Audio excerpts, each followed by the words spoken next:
We're at a point in society today where it's not about just learning things. But what colleges and universities really need to focus on, and high schools as well, I have 2 kids in high schools as well, is how do we get our kids and our team members, our graduate, our undergrad students to think critically? It's all about how we connect with other people to get what I was saying before, to get what we want, for our organization. It's how do we take the output that AI generates and think about how we can apply it.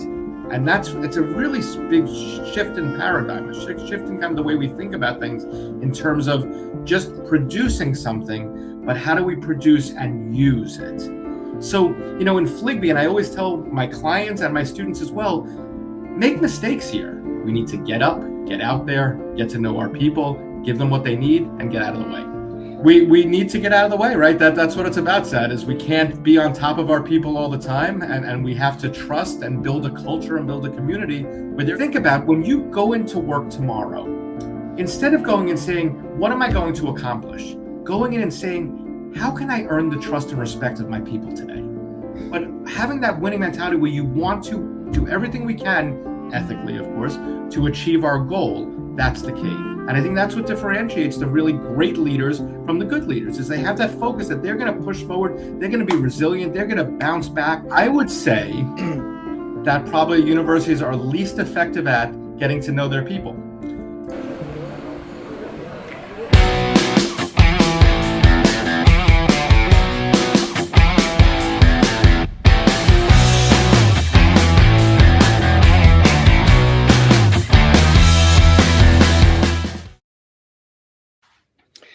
Hi, welcome everybody to this fantastic event. My name is Zsadany Vecsey, or as the FLIGBY community knows me, Zad. I'm the one of the co-founders and the head of the ALEAS group, which is the producer of the FLIGBY simulation. And hey, normally Professor Zsadany would be hosting tonight's session, but just imagine he escaped to Paris, so he's in France now. He's doing okay then.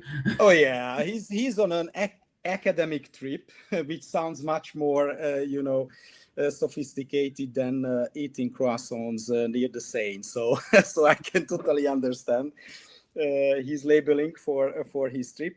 So tonight you are sticking with me as your host. But don't worry, because Howard, our guest, and the conversation will be more than compensate for that. So today marks the 4th session of our 5-part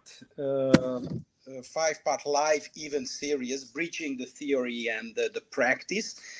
And throughout this series, we aim to explore how leadership development in higher education can evolve, and moving beyond the traditional framework and bringing actually theory closer to the real world application, experience and impact we are looking for.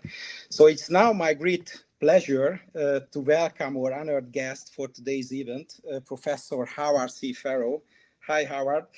He's a professor and director of graduate leadership programs at Albertus Magnus College. And by the way, Howard is a best-selling author and speaker, known as the Leadership Doc. And Howard is a great friend and an excellent partner of the FLIGBY community, using our simulation not only in his teaching, but also in his corporate programs. So welcome, Howard. And before we start, I would like to ask you, present yourself, tell a little bit about your personal background and actually a little bit about your consultancy work as well. Absolutely. Thanks, Ed. Now, before I even get into that, I have to say that I'm so excited to be here today talking to you, first of all, as a friend and as someone who uses FLIGBY. But when you introduced the topic for the whole series and talking about theory to practice, that's what it's all about. I mean, that's what I base everything I teach about from, and everything I consult on and speak about and everything else, because that's what it's about. We're at a point in society today where it's not about just learning things, because we have AI, right? AI tells us a lot of things, and they're not always right, but they tell us a lot of information. But really what we need to do is we need to work on how do we think critically about things and be able to understand and communicate with people in a way to get things done. So I had to get that off my chest, and I'm sure we'll talk more about that after. But Zad, once again, thank you for the introduction. As you see, my name is Howard Fero. I am the Director of Graduate Leadership Programs at Albertus Magnus College in New Haven, Connecticut. We're the other college in New Haven, but I kind of like it best. And when I'm not there working with my grad students, I am out on the road or sitting at my desk in my home office, doing coaching one-on-one with people, or doing keynotes or trainings or workshops, all built around that same kind of process that I just talked about, is about theory to practice. And I base a lot of my work on a couple of books that I put out.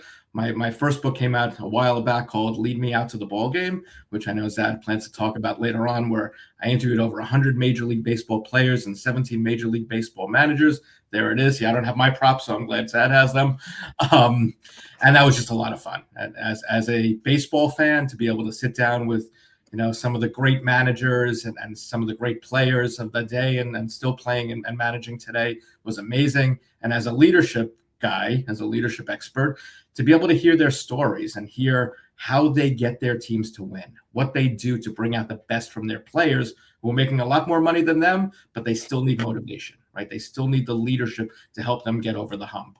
So that came out a while ago. And then more recently, about a year and a half ago or so, I published my latest book called Leadership in 5G, where I came up with my 5 Gs of leadership. And my 5 Gs of leadership are: we need to get up, get out there, get to know our people, give them what they need, and get out of the way. And we'll talk about that and kind of how. Wow, I like the last part. That sounds really promising and interesting. We need to get out of the way, right? That's what it's about, Zad, is we can't be on top of our people all the time. And we have to trust and build a culture and build a community where they're going to do the right things and they know what to do. And we can sit back, not saying we sit back with our feet up on the desk all the time, but once in a while we put our feet up and watch it and admire it and see what we've created. And that's a really important one. Wow, that can be hard, I think, Howard, for leaders who are really successful and the success of their organization is really building on their personality, just getting out of the way. That's not easy. It's very hard for leaders in all levels and all industries and whatnot.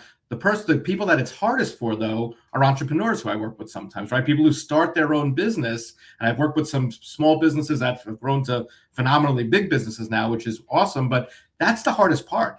I'll never forget that, having a conversation, with a coaching client who was the owner, president of his company years ago, and saying, listen, you need to stop working so much here, and you need to go out and play golf. You need to go out and play golf because that's where you're going to be networking and building business that way. And I encouraged him, he has to hire somebody to do the day-to-day, because his strength is the brand. And it's very hard for people when they create something to take that step back and let someone else manage the day-to-day. Hey, you just mentioned the brand, the personal brand, and we both have or had in our life a fantastic brand, Professor Mihály Csikszentmihalyi. And I know that you had a special connection to this person who not really know actually about him. He was a co-founder of the positive psychology movement and the really first explorer of the flow theory and the flow idea. So a fantastic person. And also, by the way, a co-creator of the FLIGBY simulation. Howard, how you met with that person? So what's your joint story? So Mike, Professor Csikszentmihalyi, and I arrived at Claremont Graduate University the same year. So I arrived as a doctoral student, and Mike went over there after spending, 20 or 30 years or so in Chicago. And he got to Claremont. And when I saw he got there, I was very excited. So I was in the School of Behavioral and Organizational Sciences, SBOS, as a psychology graduate, PhD student. And Csikszentmihalyi, Mike, was in the business school at that time, the Drucker School of Management. So I sought him out and I wanted to meet him. And I ended up meeting him and his colleague, Gene Nakamura, who became a good friend of mine back then. And I started working. Hey, Jeannie. I would love to see Jean. I haven't seen Jean in a very long time. Hopefully she's on here watching. And I ended up working in the Quality of Life Research Center, which they founded. And I became Mike's first doctoral student who he mentored through my dissertation. So it was an absolutely amazing experience to work with him, to be mentored by him, and to learn from him and kind of his style of research. And his style of theory to practice. He was he really was a true academic who he was focused on the research, but he also, as you saw in his books and Good Business and Flow as well, he took the theories that he came up with and talked about, okay, how do we use it? What do we do with it? How can we take the concept of flow, which I know we'll talk about in a few minutes, the concept of flow, and use it to help organizations, help leaders to achieve their best. And I wish we had a slide over here where we could build up a flow grid, but thinking about, how you get someone into a state of flow in this industry and business by challenging them, by giving them hard work to do, but making sure, and I'm making it real simple here, making sure they have the skills and the training to be able to overcome those challenges. Because otherwise we're bored. We're either bored or stressed. And that's where a lot of the industries and the organizations I work with, and Zad, I'm sure you too, that's where they fall. You have a lot of people who are bored in their jobs and a lot of people who are frustrated and anxious in their jobs. And we have to try to help them get into that flow state and help them to get into that position, that state of mind where they're truly engaged in what they're doing. They're not thinking about it. They're performing, they're doing, and they're actually getting some enjoyment out of it as well. Absolutely. All right. So we can also touch the flow topic. By the way, it's not the original, path for this conversation, but thank you for mentioning it, because I think that's a fantastic and wonderful resource.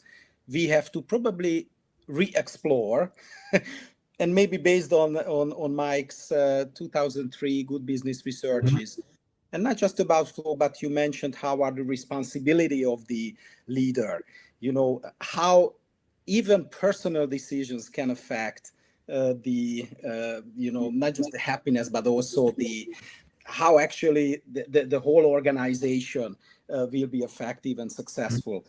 Okay, but let's start with the provocative thoughts here. What do you think, Howard? Do universities still prepare students for the real world, or are many of them still optimizing for a world that, by the way, no longer exists? So what's your thoughts on that? That's a great question, and something that I think a lot of us have probably thought about. A lot of us from an academic perspective, from an application perspective, and also as parents, thinking about, okay, are our kids developing the skills they need to be successful in the world? And, I think to your question, some do, some don't, right? Some schools do have that kind of theory to practice mentality. Some programs do, and others are still kind of stuck in the old traditional model of teaching facts, and kind of alluded to it before, but we can come up with facts, pretty easily on Google, on AI, and it kind of brings me back to, years ago, even before my time, but, when calculators came into play. Do kids still need to do basic math when they have a calculator? Well, they do have to do it, right? You have to learn the basic principles. We have to learn the basic facts today in our society. But what colleges and universities really need to focus on, and high schools as well, I have 2 kids in high schools as well, is how do we get our kids and our team members, our graduate, our undergrad students, to think critically, to make decisions in fast-paced VUCA, volatile worlds where they have to come up with things right away. And I'm very proud that the program that I run at Albertus Magnus College, the Masters of Science in Management and Organizational Leadership, we have a focus on that. We build around what do the students need to be successful. And the students in the program and in the grad program are all professionals, right? So they're in the workforce already. They're police chiefs, they're marketing executives, they're IT folks, they're nurses, everything else. So they have an understanding of their industry, right? So they have an understanding about what they have to do on a day-to-day basis, but they don't necessarily have the understanding of how to communicate to other people to get more out of them, or how to work with patients, or work with clients, or work with outside vendors to get what they want. Because look, the basic bottom line of what we're trying to accomplish is we're all trying to get something done. So that might sound, very self-serving, but that's the world, right? We all have to get things done. It's a matter of how do we do it in a way to get the most for our team, for our organization. And that's where those critical thinking skills, that's where things like FLIGBY and other immersive learning opportunities come into play. And I love, I might be going a little off, but I love using FLIGBY, which hopefully everybody on this webinar has at least clicked on the link for FLIGBY and learned a little bit about this amazing simulation and game, because it's a really cool way to have people understand their leadership skills. So, in FLIGBY, and I always tell my clients and my students as well, make mistakes here. This is where you should try things out. And I love that when they go through the assessment, they go through the simulation, and they get their 44-page, I think it is, leadership assessment report, tells them their strengths, the areas that they need to develop more, and they really get to understand kind of their style of communication, their style of decision making, their style of leadership. But what's most interesting to me as a consultant, as a professor, is after they take it and doing a debrief with them. And I'm sure you've done this as well, where I put up the scenes and I say, okay, everyone chose that we're going to act this way. Let's try something different. And we see absolutely.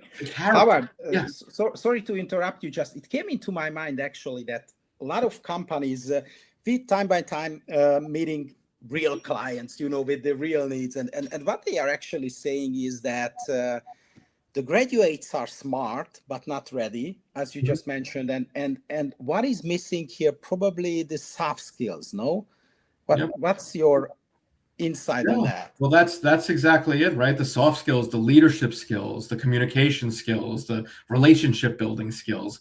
It's how we interact with people, and everyone who studied anything about leadership knows that it's all about the relationship. It's all about how we connect with other people to get what I was saying before, to get what we want, for our organization. I often say, what's the difference between motivation and manipulation? And everyone's like, oh, the manipulation's bad, motivation's good. Well, it's really the same thing. It's just a matter of, why are we doing it? Why are we helping our people to achieve certain things? Is it for ourselves or for the good of the team? And what we want to be doing is we want to be motivating. We want to be inspiring. So is that, to your point, that people are going into industry and they're not getting these soft skills, which is I found to be true with the clients I work with and also with my students, is that universities and colleges need to spend more time on, how do you communicate? How do you get your points across? How do you, focus on the other person, and teaching more on emotional intelligence, right? And understanding how you can understand where a person is coming from and help them to get where they need to go. And that's a really kind of twisted concept in a lot of universities, where it is still focused on, learning certain skills, learning certain hard skills, learning languages, learning whatever else, which are all important, but we have to frame it in a way that it's practical in its application. Right? We always have to be thinking about, how can we use the skills we're learning. Yeah, absolutely. And if we just mentioning the AI, how it actually affects all what we are doing, it was fantastic. You started with the calculator. Yeah, I remember when I was in the secondary school, and the calculator was even not allowed, because you have to do anything manually. And what a big leap that is, that we have AI driven or AI supported environment. So it seems to be, for me, as I'm not an academic person like you, at least partly like you, but how it looks like, Howard. So AI is changing industries faster than actually universities can redesign curricula. So should then higher education focus less on knowledge transfer, on hard knowledge transfer, and maybe focusing more on the adaptability or the human skills you mentioned? That could be the solution in this case. Yeah, and I think you made the point before. It's happening very quickly, and I don't think that universities are truly catching up with it. I know for myself, we don't know how to deal with it yet. On the negative side, where students are using it when they shouldn't be using it, we don't necessarily know how to use it as a positive tool yet. And I think we're getting there. But I think, from my perspective, it's how do we take the output that AI generates and think about how we can apply it. And it's a really big shift in paradigm, a shift in kind of the way we think about things, in terms of just producing something, but how do we produce and use it?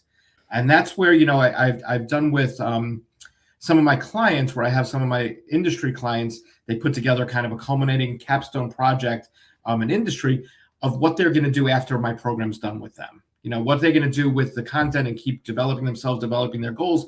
And I allow them to use AI for that, because I think it's fine that they can put into the AI system, whatever they choose to use, what they want to accomplish, and have AI help to create a plan for them. So that's okay, because they're putting the content in. They're putting, I want to, go develop, get a new certification. I want to get a new job. I want to, increase my experience in certain areas. And AI puts together a program for them. The problem with AI right now is that people don't put that effort in sometimes. They just say, give me a 5-year plan. You have to use AI as a tool, not as a replacement. And I think universities and colleges are starting to understand that. I think there's a lot of opportunity with AI in terms of FLIGBY and ALEAS, and in terms of some of the things that are being done at Albertus Magnus College, in terms of we have a new immersive learning collaboratory, a partnership with Dreamscape Learn, where we're putting together this whole virtual reality room where students can actually put on the goggles and immerse themselves in a museum and learn about the history of it, or go to ancient Greece, or for our science, our biology and chemistry students, put themselves into situations where they're really immersing themselves into the human body and whatnot. So that's a form of AI, right? It's part of AI, but it's just taking the technology that's out there and think about how to use it, not just to use it, but to really put it to practice. And that's honestly why I love using FLIGBY with my students. Amazing. Let's turn the wheel.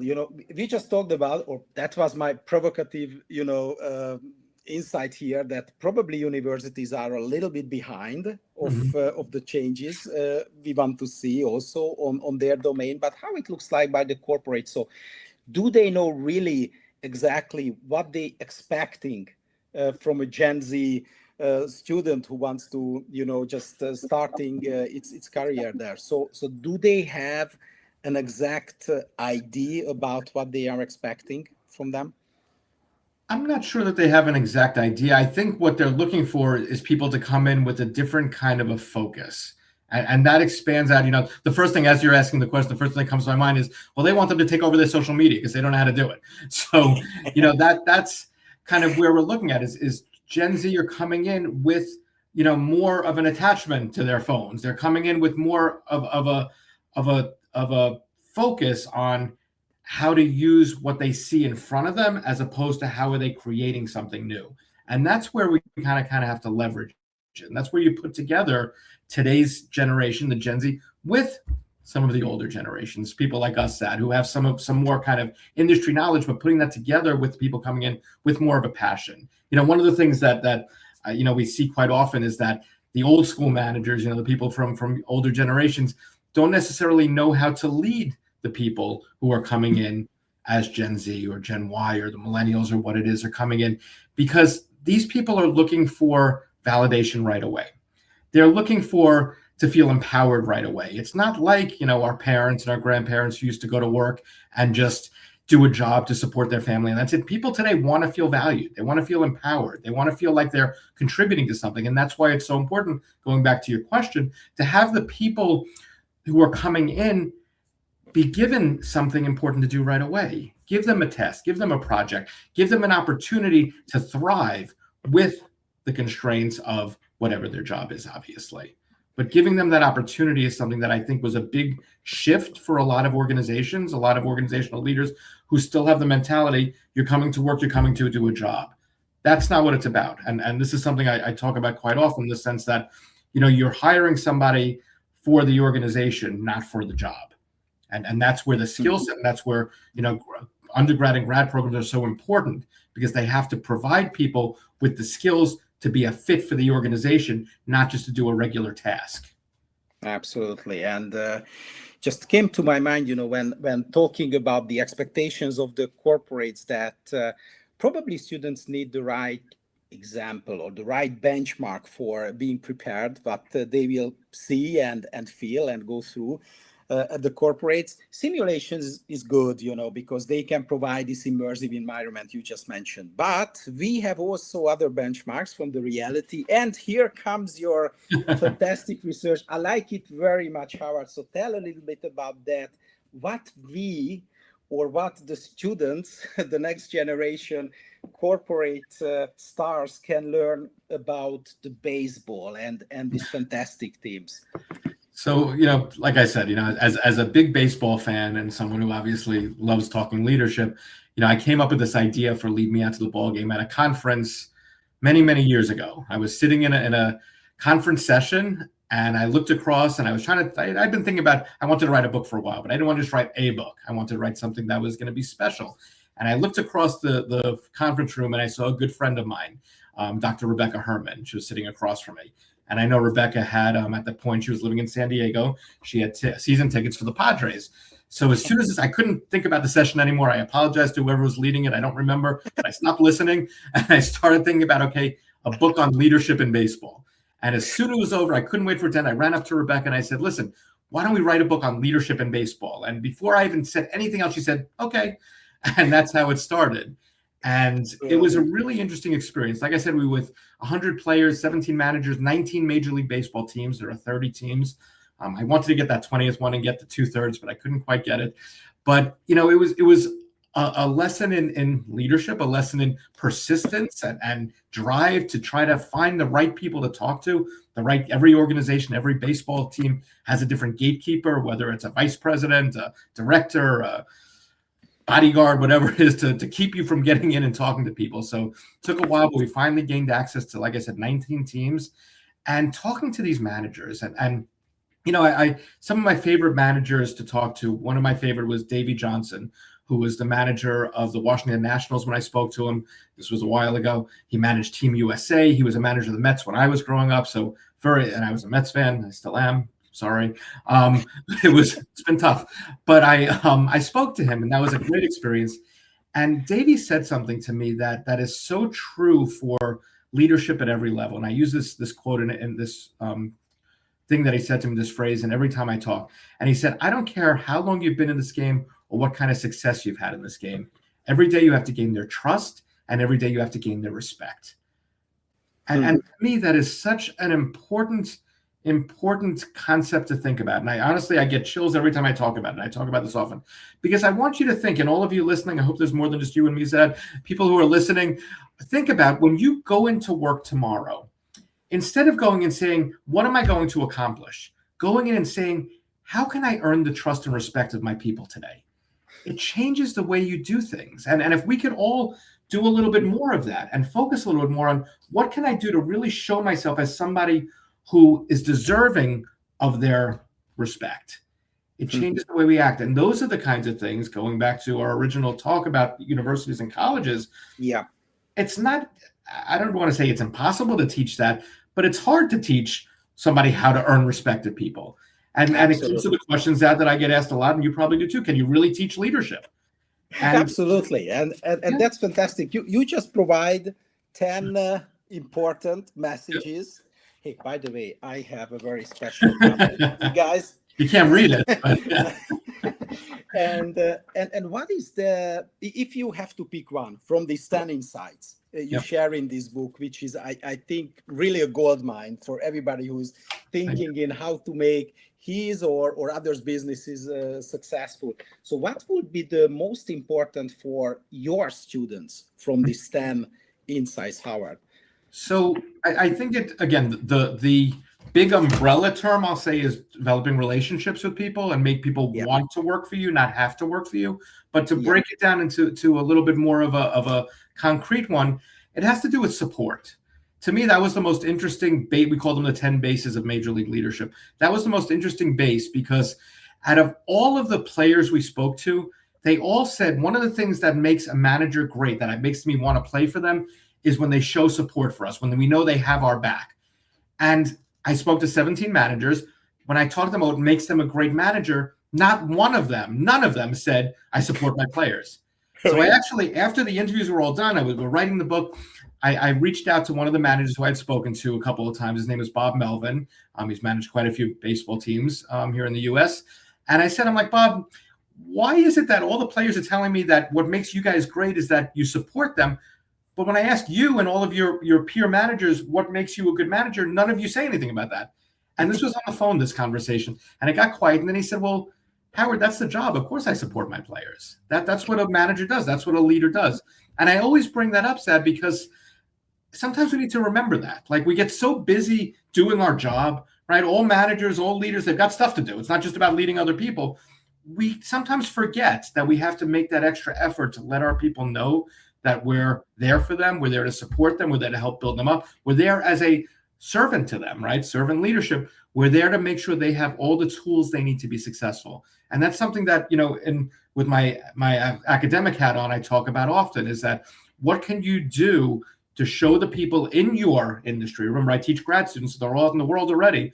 What can you do tomorrow more than you do today to show your people you're going to have their back and to show them that you're going to provide them with the tools they need to be successful? And it really can be as simple as setting time to walk around and talk to people and let them know you're there for them. There's a there's a show, it was on a few years ago in the US called New Amsterdam, about a hospital. And the director of the hospital, I can't think of his name right now, the director of the, Max Goodwin, the director of the hospital used to walk around all the time and say, "What can I do for you?" And, you know, I'm not saying we all have to go out and say, "What can I do for you?" all the time, but that's got to be the mentality that leaders have. And that's something that, again, I stress a lot with my students and my clients, making sure that you're taking the time, not just to do your work, not just to evaluate your people, but to let them know that you're there to help them. And I think that's probably, you know, to your questions, that probably the biggest lesson for a leader to take. Absolutely. And by the way, let me announce the good news that we are working together with Howard on a special assessment connected to this research, which means that also based on your simulation gameplay, you will be able to know actually exactly how you perform in these fantastic 10 insights, or in these 10 fantastic complex competencies, let's put it that way. Yeah. So that's really fun, and thanks for writing this, Howard, because I think it's very thoughtful, you know, just finding the right examples, and it seems to be that business is working very well. So these guys really know how to create success, how to create a happy team which can perform. Some of them. Okay, yeah, sure, but I think that's a great benchmark. So let's skip to your other book, the 5G. So how it came into your mind that 5G could be a good reference for the messages about leadership? Well, because 5G is better than 4G. We know that, right? Yeah, okay. So, and I need to get it out before 6G comes out. So I actually started writing a different book, Zad. I started writing a book called The Leadership Doc. That's my name or whatnot, my business, The Leadership Doc. I started writing a book, The Leadership Doc's Prescription for Success. And I came up with these 5 Gs. I started, you know, thinking about things that are different prescriptions I could write, and the Gs were one of them. And for those of you who've never written a book, you don't really want to start writing one and then change the focus. Don't do that. But that's what I did. So I changed the focus from the prescription for success to the 5 Gs of leadership. And look, my style, as you know, Zad, I like to keep it simple. I like to, make it, present things in a way that people are going to understand. It doesn't have to be high level. It has to be high level concepts, but bringing it down to a basic understanding. And the 5 Gs did that, right? So, as leaders, and you can put a lot of things into the 5 Gs, which I do in the book, which you're not holding it up. So I'm going to grab one. Yeah, please do. So we've got the 5 Gs. Cool. So what you want to do is, as leaders, we need to first get up, right? So what does that mean to get up? Well, we have to understand ourselves. We have to have that self-awareness. We have to understand kind of our strengths, our weaknesses, understand the ways that we present ourselves, our style, which is really important. And once we understand that, once we can do that, then we start to think about, okay, the other people. So we need to get up there. We need to get out there. And getting out there simply means communicating with our people. It means getting to know them, which is actually the next one. But getting, putting yourselves in a situation where you're going to have those interactions. So we get up, we get out there, we get to know our people, right? You cannot lead everyone the same way. You cannot manage everyone the same way. It's not going to work. How many of you, in the webinar here, think about it for yourself. How many of you have had a leadership position yourself, or you've had a manager who's come in and tried to do the same thing with your team as they did with another team? It doesn't work, right?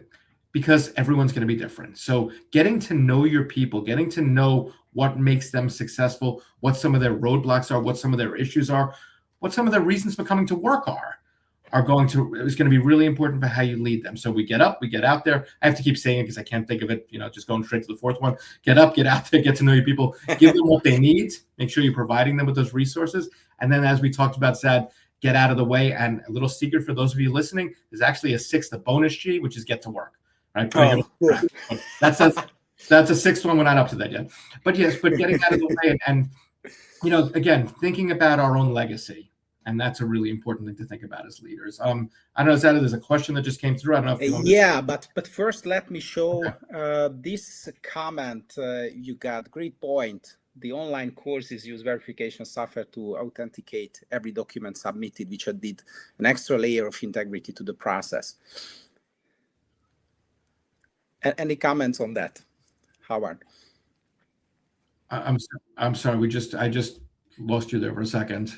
Okay, check out the screen. I just put it here on the Tyrone H. Online courses, PR verification software. Tyrone, I'm not really sure what you're asking. Zad, do you understand?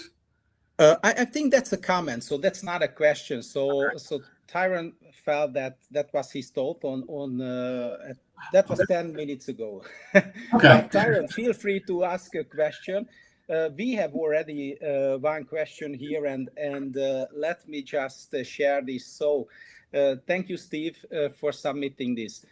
Howard, in your new book, 5G Leadership, you describe leadership principles designed for an increasingly fast and complex world. Which of the 5Gs do you believe universities are currently at least effective at developing in students? So Steve, thank you for that question. That's a good one. You're putting me on the spot here. I would say that probably universities are least effective at getting to know their people.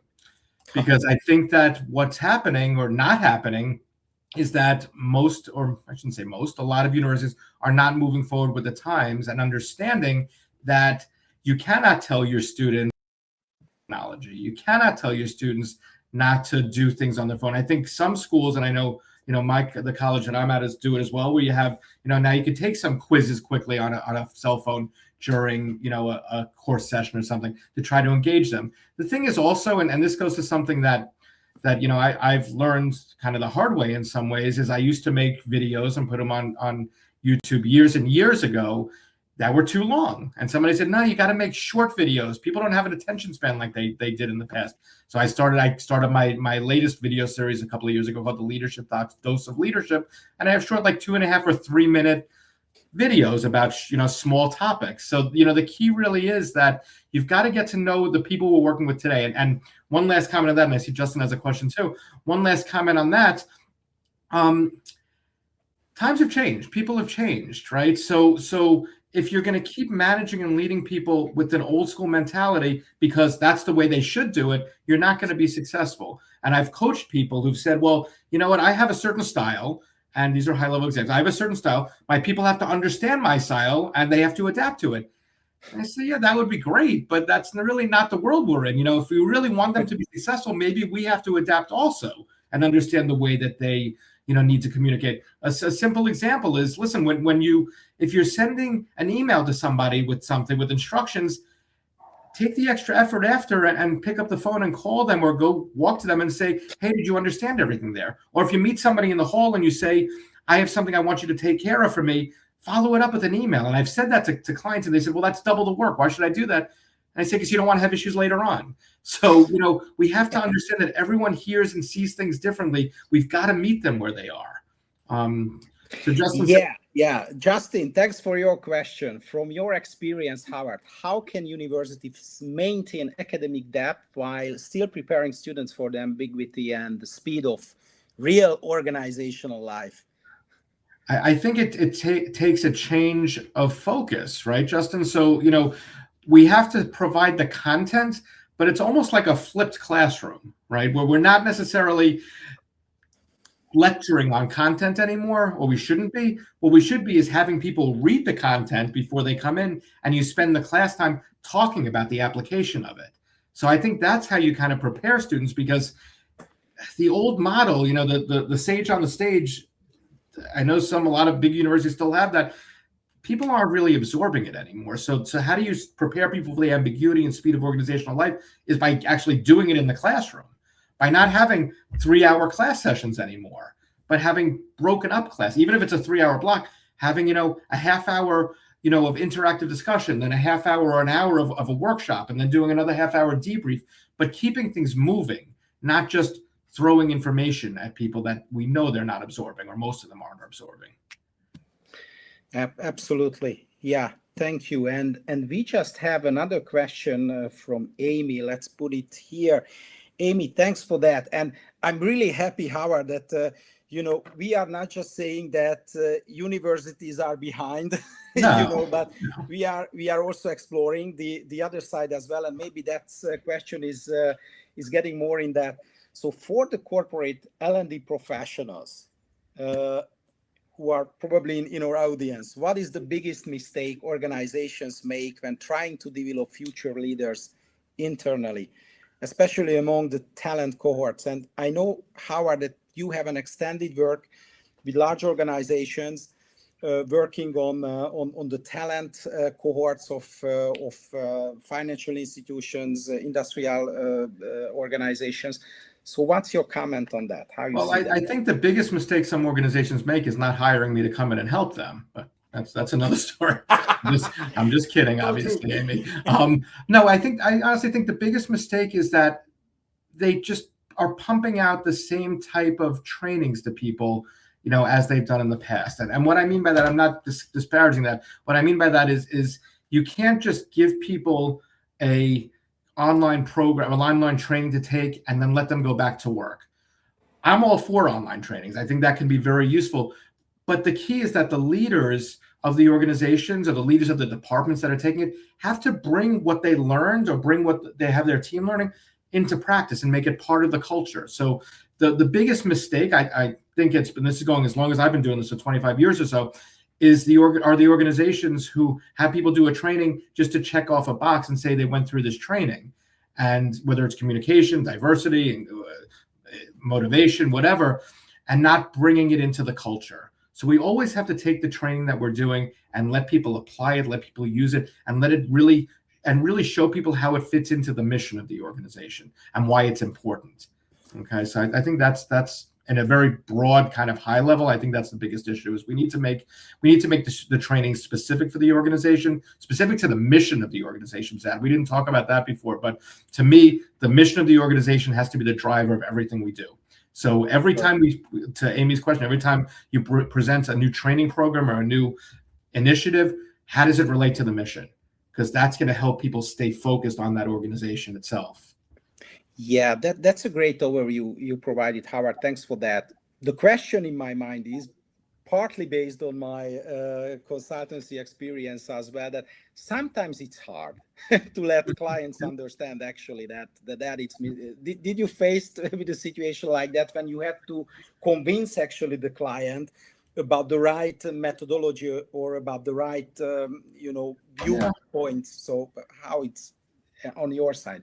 Yeah, I think that, to be honest, the organizations that bring me in usually are doing it for the right reasons. So I haven't really faced an organization that doesn't do it. But what I make sure to do is I make sure to ask some simple questions at the beginning, and I ask them, first off, do you know the mission of your organization? I like to ask when I do workshops. That's one of the first questions I ask. Do you know the mission? And a lot of times people have an idea of it. They don't necessarily know it word by word, which is fine. But then I ask them the follow-up question. Do you know how your job fits into it? And the lower level positions in the organization sometimes don't really know it as well. They don't really know how they fit into it. And something that I talk about quite often is how important it is for people to understand how what they're doing on a day-to-day basis fits into the mission of the organization. And if you'll let me, we have a couple of minutes left, give a quick story that I tell a lot. If you imagine that you're working in a hospital and you're working from midnight to 8 a.m. cleaning the bedpans, disinfecting things, doing kind of that kind of work to keep things clean. You're not a doctor, you're not a nurse. You can go in every night saying, this is just a job. This isn't really my career goal. This isn't what I'm doing long term. I'm doing it just to get through and support my family, which is very respectable. But what a good manager or a good leader will explain to those people coming in from 12 to 8, midnight shift to clean up, and let them know, listen, if you're not doing that, people are going to die. So your job is as important in some ways as the doctor's, because if you're not cleaning the bedpans, disinfecting the tools and whatnot, bacteria is going to grow, viruses are going to grow, people are going to get sick and die. So it's a simple, we can think about that in terms of all of our jobs. How is your job important? Because every single one is important. And again, to your question, what can organizations do? Every manager needs to have a sit down with their team and say, do you know how you fit into the mission? And have that conversation with them and really make them feel empowered about what they're doing. Because if they're not empowered, they're not going to work their hardest, smartest, and best. They're just going to work. That's so important. You mentioned that you have to understand the mission. So you need the cause why you are joining the certain organization, and not just personally, it's very important, of course, but you have to know also the mission. And I think that's the good business researches of Professor Csikszentmihalyi Mike teaches us that actually you have to have it in really in a global mindset. So how to just harmonize the individual goals and expectations with that overall common goal of the organization. And that's my personal understanding or experience at some of the large organizations, that part is missing quite heavily. Yeah. And it's not, I don't blame them. Because the fact is they don't know. People are so busy. They're trained as a marketing person, as an IT person, as an engineer, whatever it is. They're not trained, going back to our initial conversation for this webinar, they're not trained on how to understand how to connect, how to understand why things are important, not just to do them. Maybe that's why they are successful, no? Because the goal is so simple, to win the game. That's it. Yeah. And I'm glad you brought up the word winning, because that's so important, because hopefully we've all won something at some point in our life. It's a really good feeling. So our goal as leaders, and leaders have nothing to do with position, we're all leaders, it's how we act, but our goal as leaders should be to help create opportunities for our people around us to win. And that's takes a little bit more of going back to that G, getting to know your people, because everyone's going to find wins in different ways. It could be, giving them more flexibility. It could be empowering them. It could be sending them off to a webinar and saying, hey, this is something that might be interesting for you. I think you should go and let's talk about it after. But don't forget that last part, that let's talk about it after. Amazing. Thank you, Howard. And probably Jessica's question will be a very good summarizing point or cause for this conversation of us. Yeah. So thanks, Jessica, for submitting this. Howard, you worked extensively across academia, corporate leadership development, sports performance research. In your opinion, what is one mindset or behavior, probably a behavioral pattern, shared by the highest performing teams and leaders, regardless of industry? So what's your common message, Howard? Here? Jessica, I think it's what we just said. I think having a winning mentality, and the thing to understand is that winning, and it got some people look at winning as not as a very positive thing sometimes, just the way it comes across. But winning is subjective, and we need to think about for ourselves, or our teams, for our organizations, going at those three levels. What does winning mean to us? Is it having a good day? Is it maybe closing a deal? Is it just helping somebody in our team learn something new from a team perspective? Is it moving forward on a project one step, or is it moving forward 5 steps? But having that winning mentality where you want to do everything we can, ethically, of course, to achieve our goal, that's the key. And I think that's what differentiates the really great leaders from the good leaders, is they have that focus that they're going to push forward. They're going to be resilient. They're going to bounce back, which is, a leadership skill in itself, and be able to overcome the obstacles so they can achieve their goals one at a time. But the way we do that, right, the way to set up processes for that is having the milestone steps. So to your point, Jessica, what's the mindset? It's having that big picture goal. And I always talk about goal setting like a ladder, having that goal for that top rung, but making sure that we and all the people who work with us know what the steps are to get there. So laying things out and having that focus on the win. Yeah, that's so true. And when we are talking about winning, and sorry again about that, but just going back to Csikszentmihalyi's idea about the flow and the good business. So I think that's very important to understand that winning, or being a winner, it has its own context. So you cannot actually overwin as a corporate or as an individual your games. You have always be reflective on your environment and be sure actually that you are in balance. And I think that's also a big lesson here, that actually you have to find the right balance within your environment. And that it's being realistic, right? That's the thing too. You can't set a goal for yourself, or you can't look to that win that's really not attainable right now. It can actually be demotivating to a team if you're telling them to try to get to a certain level when there's no way for them to get there right now. I had one client many years ago, a financial services firm, and it's no one I work with now, so don't, if anyone's watching, who had the list of all their top performers on their whiteboard. And when you walk into the conference room or whatever room it was, and the person on top was leaps and bounds ahead of everyone else there. And, they thought that's motivating. Oh, we want to try to reach this person's level. But that's really not what it's doing. What it's doing is it's actually demotivating in some ways because it's so far off. You need to make sure that you're kind of competing with or looking towards other as a benchmark, people who are a little better than you, and keep kind of looking at from an organizational standpoint, look at organizations who are doing what you do, but a little bit better. How are they doing it? And do that climb. We don't want to set ourselves up for failure by saying, it's almost like saying, well, I want to lose 50 pounds by next week and be healthy doing it. It's not realistic. And you know what? If you do that, if you plan on that, you're not even going to try to lose the 3 or 4 that you might be able to lose because you're never going to hit your goal anyway. So it's setting the right goals for ourselves is so important when we think about the win. Absolutely. Absolutely. Yeah. So no more questions at this point. So thank you very much, Howard, for answering all the questions we got. And let me close this session here. Thanking for you, Howard, being with us. That was a big honor.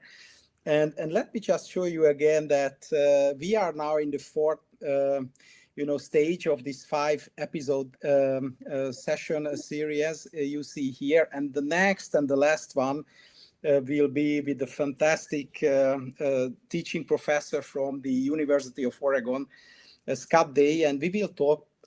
Professor Zsadany, so do not worry, he's back, definitely from Paris by that time.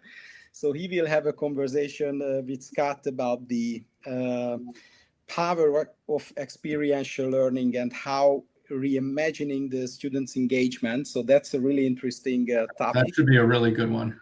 Absolutely. So thank you very much for joining us tonight, and special thanks again to you, Howard, for this inspiring and thought-provoking conversation. I hope you enjoyed this session. All the best to you, and may the flow be with you. Thank you, Zad. Thank you, everyone, for being here.